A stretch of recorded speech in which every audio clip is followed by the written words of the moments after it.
तो आज के इस वीडियो में हम लोग बात करेंगे ह्यूमन स्पर्म्स के बारे में, है ना।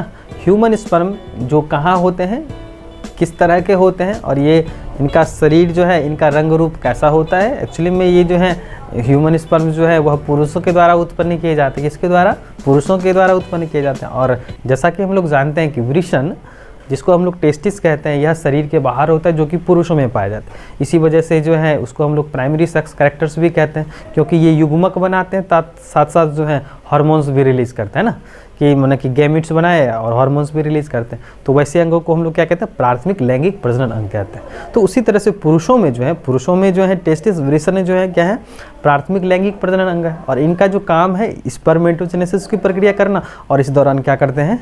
स्पर्म्स बनाते हैं। ये स्पर्म्स का क्या होता है? स्टोरेज होता है हमारे शरीर में जो। और ये टेस्टिस का पोजीशंस क्या है?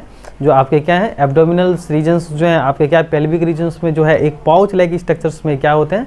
बंद होते हैं, जिसको हम लोग स्कोरेटल सैक कहते हैं, और हिंदी में बोले तो वृषण कोष कहते हैं। और ये शरीर से बाहर इसीलिए रखे गए हैं ताकि हम लोगों का जो तापक्रम होता है उनसे जो है, हम लोगों के शरीर के तापक्रम से जो है वृषण कोष, जिसे हम लोग स्कोरेटल सैक कहते हैं, उनका जो तापक्रम होता है वह 2 से 2.5 डिग्री सेंटीग्रेड क्या होता है? लोअर होता है, ताकि वह स्पर्मेटोजेनेसिस की प्रक्रिया आसानी से हो सके, ताकि जो है वह फॉर फ्यूचर यूज के लिए जो है इस्तेमाल किया जा सके। और जैसा कि हम लोग जानते हैं कि आपके जो पुरुष हैं, नर युग्मक हैं, वो क्या करते हैं? स्पर्म्स पैदा करते हैं। और महिलाएं जो हैं, फीमेल जो हैं, वह क्या करती हैं? ओवम या एग्स रिलीज़ करती हैं। तो इस दौरान क्या होता है? फर्टिलाइजेशंस होने हैं। तो फर्टिलाइजेशंस होंगे तो क्या होगा? जो जाइगोटिक फॉर्मेशंस होगा, और उसमें जो है ब्लास्टुला बनेगा, गैस्टुला, और इस तरह के जो है डिफ्रेंसिएशन यानी कि होकर के जो है क्या करेंगे? एक नए ऑफस्प्रिंग्स का निर्माण करेंगे। तो इस वीडियो में हम लोग जानेंगे कि स्पर्म्स का संरचना कैसा होता है। जैसा कि हम लोग जानते हैं कि जो आपके पुरुष जो हैं वो स्पर्म्स पैदा करते हैं, जिसको हम लोग क्या कहते हैं? दूसरे भाषा में स्पर्मेटोजोआ भी कह सकते हैं। क्या कह सकते हैं? स्पर्मेटोजोआ भी कहते हैं। ये कैसे होते हैं? माइक्रोस्कोपिक होते हैं, है ना। ये क्या होते हैं? माइक्रोस्कोपिक होते हैं, यानी कि जिसे हम लोग नग्न आंखों से नहीं देख सकते, है ना। तो ये क्या है? माइक्रोस्कोपिक है। दूसरा है कि यह क्या है? टेडपोल लार्वा शेप्ड है, यानी कि इनकी जो आकृति है ना, यह टेडपोल लार्वा के समान लिए हुए हैं। तो इनकी संरचना कैसी है? टेडपोल लार्वा लाइक है, संरचना वाली है। और इनका जो डायमीटर है वो क्या है? 2 से 5 माइक्रोमीटर्स है, और आपका जो है 60 माइक्रोमीटर्स जो है वो लॉन्ग है। ठीक है, क्या है? चारों साइड से क्या है? एनक्लोज्ड है। किस चीज़ से? एंटायर जो है उस स्पर्म्स क्या है? एनक्लोज्ड है, घिरे हुए हैं। किस चीज़ से? प्लाज्मा मेम्ब्रेन्स, यानी कि स्पर्म्स पर जो है चारों साइड जो है पूरे शरीर पर क्या है? एक प्लाज्मा लेयर्स का क्या है? एक लेयर है, जिसमें वो क्या है? कवरिंग है। आगे की इनके शरीर जो है क्या होते हैं? हेड में, नेक में, मिडिल पोर्शन, ट्रंक और टेल में क्या होते हैं? विभाजित होते हैं। तो स्पर्म्स में क्या क्या चीज़? आपके हेड हैं, क्या है? हेड हैं, नेक हैं, उसके बाद आपका मिडिल पोर्शन है, और आपका टेल है। तो इस तरह से कितने पोर्शंस हो गए? कितने पार्ट्स हो गए? तो 4 पार्ट्स हो गए। हेड, जिसको हम लोग सिर बोलते हैं, नेक, गर्दन जिसको हम लोग बोलते हैं, और जो आपका क्या है? मिडिल पोर्शंस, जिसमें क्या है? माइटोकॉन्ड्रियल है, जिसको हम लोग पावर हाउस भी कहते हैं, और टेल तो क्या है? सबसे लार्जेस्ट हिस्से हैं स्पर्म्स के। तो अगर हम लोग हेड की बात करें ना, तो हेड मुख्य रूप से कैसे हैं? ओवल है, गोलाकार आकृति वाले हैं, फ्लैट है। और इसमें क्या है?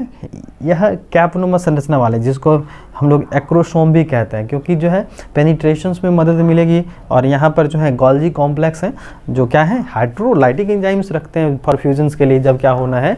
जो स्पर्म्स जो है वो ओवम से फ्यूज़ करेंगे तो मददगार होगा आपके क्या चीज़? एक्रोसोम्स, जो क्या करते हैं?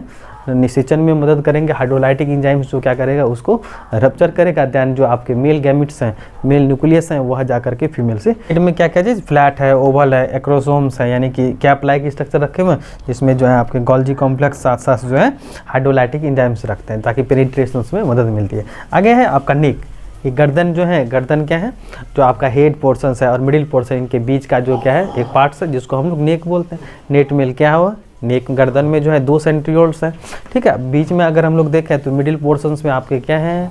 मिडिल पोर्शंस में आपके क्या है? माइटोकॉन्ड्रियल रीजन्स है, जिसको हम लोग पावर हाउस भी कहते हैं, ऊर्जा गृह कहते हैं। और आपको याद रखने ऑब्जेक्टिव पॉइंट ऑफ व्यू से कि मानव स्पर्म के मध्य भाग में क्या पाया जाता है? तो माइटोकॉन्ड्रिया पाए जाते हैं। क्या पाए जाते हैं? माइटोकॉन्ड्रिया पाए जाते हैं, जिसे हम लोग ऊर्जा गृह कहते हैं। और यह कैपेसिएशन में मदद करता है, यानी कि उनकी क्षमता को बढ़ाता है। जब ऊर्जा होगा तो जितना क्या होगा? एनर्जी होगा, उतना जो है स्पर्म्स क्या करेंगे? एक्टिव होंगे, मतलब कि क्या होंगे? चंचल होंगे। तो इस तरह से क्या है? ये मिडिल पोर्शंस जो क्या रखते हैं, माइटोकॉन्ड्रिया रखते हैं, और साथ साथ जो आपके टेल हैं, जो लास्ट पोर्शंस हैं, यह क्या है, सबसे बड़े पोर्शंस हैं, जो क्या करता है, मदद होता है क्या चीज़ में, आगे बढ़ने में। जितना बढ़िया कैपेसिएशन होगा, मतलब की क्षमता होगी, क्वालिटी होगी, उसकी मदद से क्या करेंगे, ये आगे की ओर बढ़ेंगे।